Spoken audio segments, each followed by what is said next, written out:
Good morning, everyone. It's another beautiful day here in Las Vegas. It is. I feel subtropical standing here under this tree. And believe it or not, we actually found another subject that we could do a video on. You know what? We keep trying. We had such success with our South of the Sign video last week. We turned around and went north on Las Vegas Boulevard. Yeah, the only problem with this one is it's a little bit dark because it was a really cloudy day when we did this. It was, but you know what? We have to grab the opportunity when we can. There's going to be a lot of construction coming on Las Vegas Boulevard North, and we just had to grab it while we could. Yeah, you're going to see a few of the orange barrels that are set up. More than a few. Yeah, I think they're actually going to be shutting down lanes and the whole deal. So we'll be able to show you a before and the after. Yeah, and I'll tell you what, we found some really fascinating and interesting things along this drive. It's 17 miles, and there's a lot going on in that 17 miles. Yeah, we're going to go from Sahara all the way up to the I-15 just past the Speedway. Yeah, so lots of fun stuff along the way. Come along with us. All right, this adventure starts right now. We had such an overwhelmingly positive response to our Las Vegas Boulevard South of the Sign video, it became a natural step to go ahead and drive the boulevard in the other direction and see what we could see. We begin our northbound journey at Sahara Avenue, where the strip as we know it more or less ends. And first up, the mighty Strat commands our attention. The Stratosphere Tower is notable for lots of reasons. At 1,149 feet, it is the tallest freestanding observation tower in the United States and the tallest structure in all of Nevada. We had to swing back around and capture a little more of this Vegas icon. This property had its beginnings as Bob Stupak's Vegas World, and we had our wedding dinner in Bob's Steakhouse in 1981. In 1996, Stupak reinvented it as the Stratosphere with a separate observation tower, a 24-story hotel, and 80,000 square foot casino. It was recently acquired by Golden Entertainment, who branded it as the Strat, and is in the midst of a $140 million renovation. We will definitely be back here for a walkthrough, that is for sure. And just look at this sign and these showgirls. We had never seen this until we did this drive. You can't turn your head in Las Vegas without finding something new and wonderful. What a terrific way to promote the town. Now, this strip of Las Vegas Boulevard is home to many of the iconic wedding chapels that Las Vegas is so famous for. Chapel of the Flowers is one of the earliest and still wins Best of Las Vegas awards. These chapels sprung up in the 1930s to the 1950s and still enjoy tremendous popularity today for celebrities and everybody else. The Little White Chapel has the drive-through tunnel of love and the Elvis pink Cadillac. Ever wonder why there aren't any of these on the Las Vegas Strip itself? A local law was passed in the 1970s prohibiting freestanding wedding chapels from being built on the Strip. Once we cross Charleston Boulevard, we enter the Las Vegas Arts District. This 18-block zone was created in 1998 to celebrate art and artists and features a First Friday Art Walk every single month.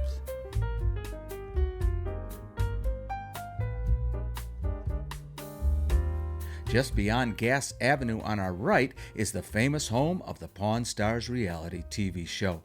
Yep, Rick Harrison and the gang operate out of this tiny little pawn shop.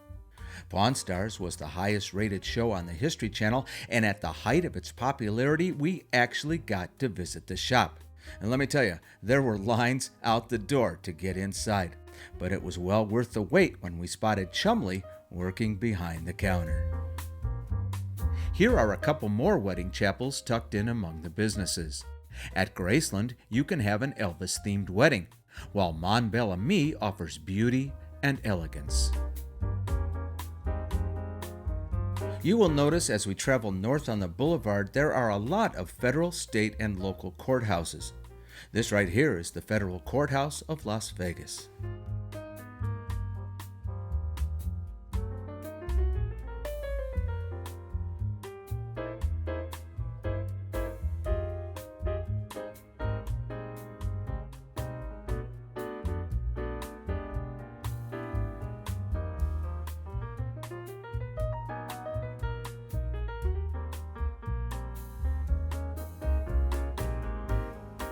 We are now arriving in downtown Las Vegas.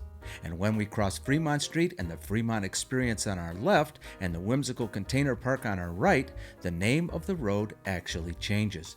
It's now called Las Vegas Boulevard North. Now, if you missed our video on Fremont Street last summer, we are going to put a link to that in the description box below. Downtown Las Vegas has a party vibe that deserves way more than just this little drive-by.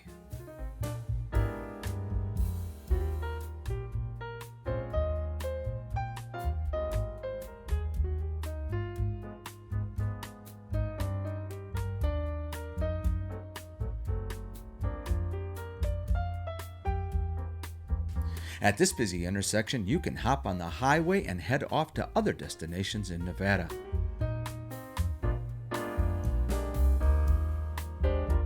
Here are several notable destinations on our right just before you get to Washington Avenue. First up is the Neon Museum, or the Boneyard as we call it. This spot is one of the most vibrant and unique museums in all of Las Vegas, where the iconic neon signs of hotels that no longer exist or resorts that have been remodeled live on as art. If you haven't been to the Neon Museum, do yourself a huge favor and plan to go there next time you're in town. Next to that is Cashman Field, where the AAA Las Vegas 51s used to play. Now it's the home field for the Las Vegas Lights of the United Soccer League. The Cashman Convention Center closed in 2017, but throughout its lifetime, it was the location for home shows, trade shows, craft fairs, and many other local events. At this corner is the Las Vegas Mormon Fort, just visible over on our right. It is the first building ever built in Las Vegas by Mormon missionaries in 1855. Today, it is a state park, and across the street from the fort is the Veterans Memorial Park. We're going to have to come back here with our cameras and vlog all these historic spots one day.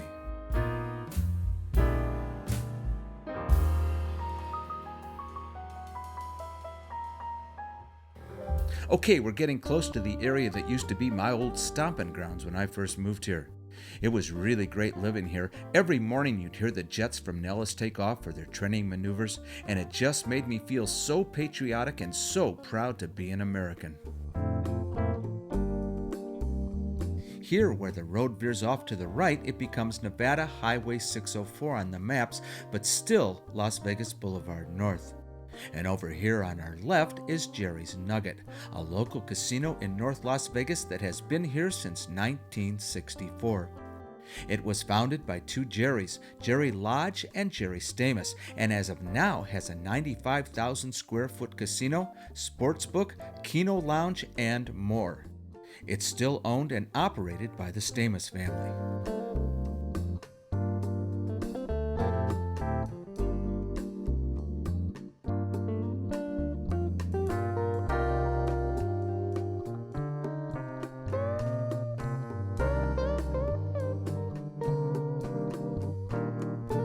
And over here on the other side of the road is the Silver Nugget, also opened in 1964. It was one of the first Vegas casinos to employ female card dealers back in 1966. And back in the day, I had my very first Coors Light at the Silver Nugget, and I also even put a couple pennies in the slot machines.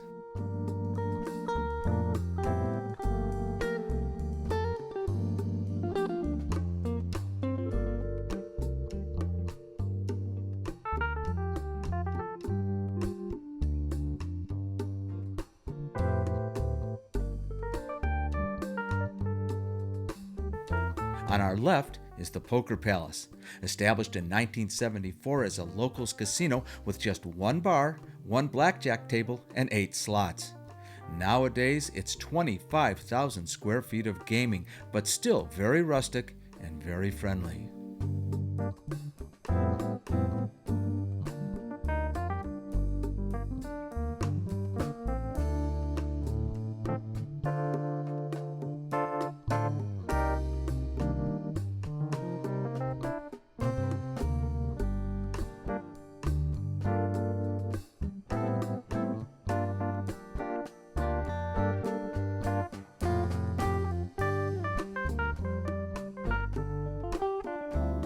This is Nellis Air Force Base at the intersection with Craig Road.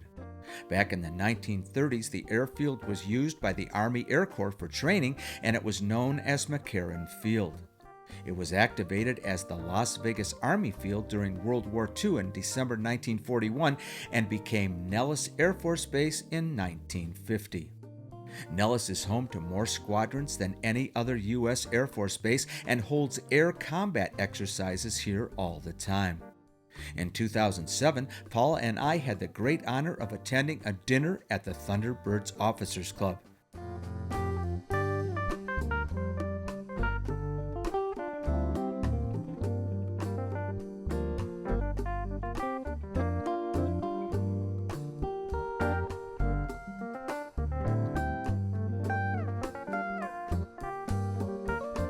Our very last attraction on the 17-mile northward journey is on our left, the Las Vegas Motor Speedway.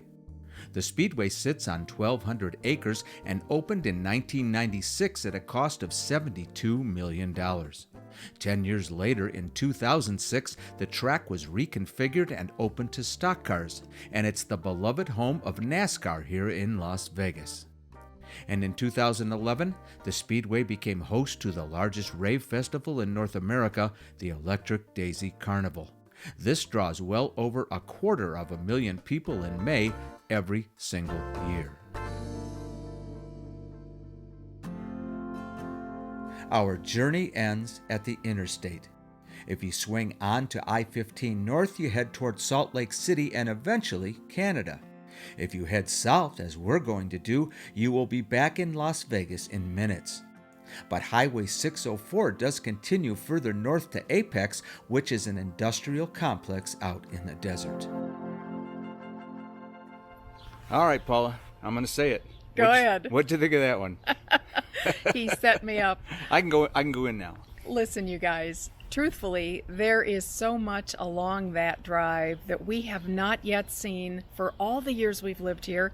I'm sort of embarrassed. Why have I never vlogged the Mormon Fort, for goodness sake? I don't know. The Veterans Memorial. Why have we never been to the Speedway? Oh, and my gosh. I used to live in that neighborhood over there, and You that's did. the first time I've been back there in probably 10 years. Or 20. Or 20, maybe, yeah.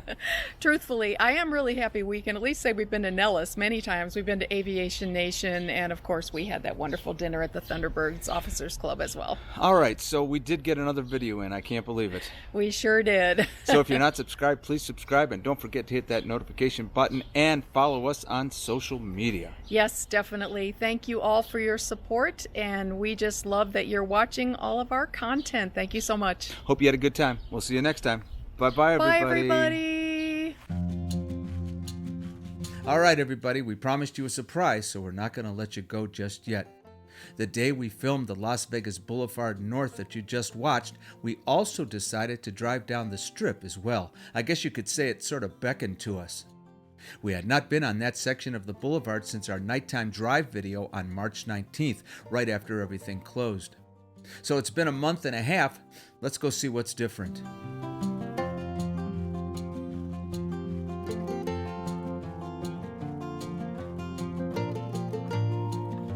Well, there is still a lot of construction going on, and why not? Lots of room to work, even out in the middle of the road. The work on the huge Resorts World project is still going on, and it's scheduled to open in summer of 2021. Work has been suspended on the Madison Square Garden MSG Sphere behind the Venetian, and we also read that the Las Vegas monorail expansion has been temporarily halted as well.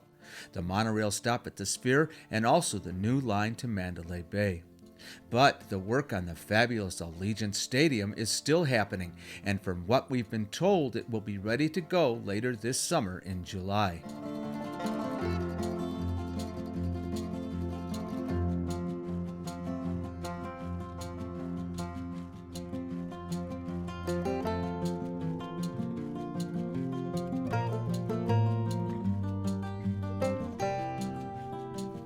What surprised us as we traveled southward was the number of people using Las Vegas Boulevard as an exercise park. Bikes and more bikes, joggers and walkers. Who would have believed that? In times past, we were all packed cheek to jowl on the crowded sidewalks, moving along like one colorful big snake. Now you can pretty much carve out a section of road or sidewalk and set your own pace.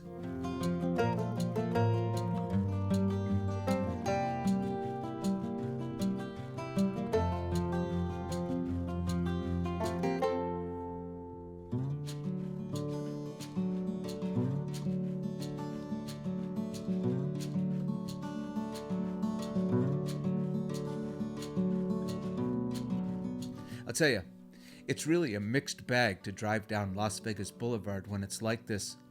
For those of us who live here, or those of you who love to visit here, it's really a very emotional trip. It's as if somebody just all of a sudden pressed the pause button, but it's all just waiting and ready for one of us to hit play again.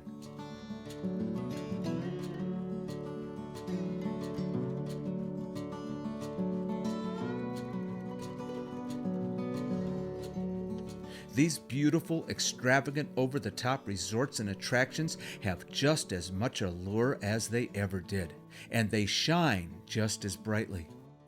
What happens in Vegas is a whole lot of happy memories, guys, and if you haven't made some of those memories for yourself yet, we sure hope that you come here and live the Vegas life, even if it's just for a few days. I know for a fact that we're going to be among the first to run down here as soon as they open the doors.